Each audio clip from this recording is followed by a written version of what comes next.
Oke bro, thank you. Welcome to my YouTube channel di Fandi Adriansyah. Nah, hari ini kita mau bahas tentang apa sih sebenarnya yang menyebabkan RPM dan CPM dari sebuah channel YouTube itu bisa naik dan bisa turun.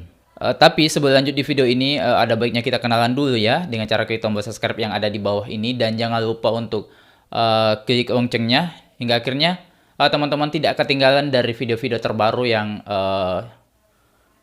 Fandi Adriansyah akan upload. Nah, ini sangat penting buat teman-teman yang pemula untuk mengetahui performa atau kinerja channel YouTube Anda itu dipengaruhi dari RPM dan CPM. Karena kalau channel kita sudah dimonetisasi, kita berpedoman atau berpatokan kepada CPM dan RPM. Nah, yang pertama yang mempengaruhi RPM dan CPM itu bisa naik ataupun bisa turun, itu dipengaruhi dari jumlah views yang kita dapat dari suatu video yang telah kita upload. Misalnya dalam video dengan judul tutorial memasak itu mendapatkan views 1000. Nah, di video tersebut itu akan mendapat RPM dan CPM tersendirinya. Tetapi ada standar untuk CPM dan RPM dari total video yang telah kita upload. Nah, biasanya kalau kita pemula, itu kita biasa mendapatkan views yang banyak, tetapi RPM-nya itu nggak berubah. Misalnya RPM-nya cuma $0,09 atau $0,07. Nah, di video ini saya akan kupas tuntas itu semua, apa yang menyebabkan itu dan bagaimana caranya agar itu bisa dinaikkan RPM dan CPM-nya.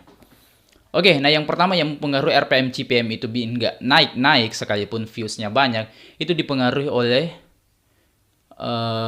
yang paling pertama itu adalah jumlah views.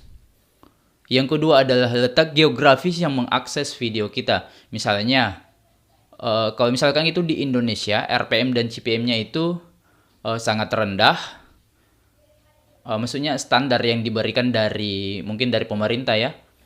Itu sangat rendah sehingga sekalipun views-nya banyak, maksud saya yang menonton dari Indonesia sendiri, itu akan sangat sulit untuk menaikkan RPM dan CPM terkhusus kita yang pemula ya. Nah, yang kedua yaitu letak geografis. Nah, di letak geografis ini yang saya maksud adalah misalnya kalau video kita ditonton dari luar negeri, misalnya dari Amerika. Nah, kalau misalkan penonton kita berasal dari Amerika, itu akan mudah sekali untuk menaikkan RPM dan CPM yang ada di channel YouTube kita. Kenapa seperti itu? Karena standar RPM dan CPM-nya di sana, di Amerika tersebut itu sangat tinggi. Sehingga kalau misalkan ada penonton yang berasal dari sana, itu akan mempermudah untuk menaikkan RPM dan CPM yang ada di channel YouTube kita. Jadi saran saya buat teman-teman terkhusus pemula, buatlah video yang kemudian itu mempunyai akses ke arah sana.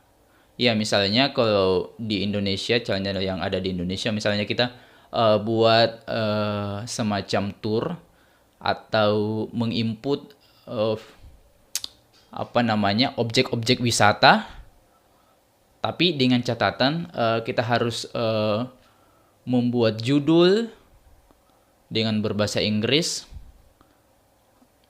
kemudian membuat deskripsi yang ada kaitannya dengan video yang telah kita upload, dan yang paling penting adalah membuat tag yang punya akses ke negara yang kita tujukan.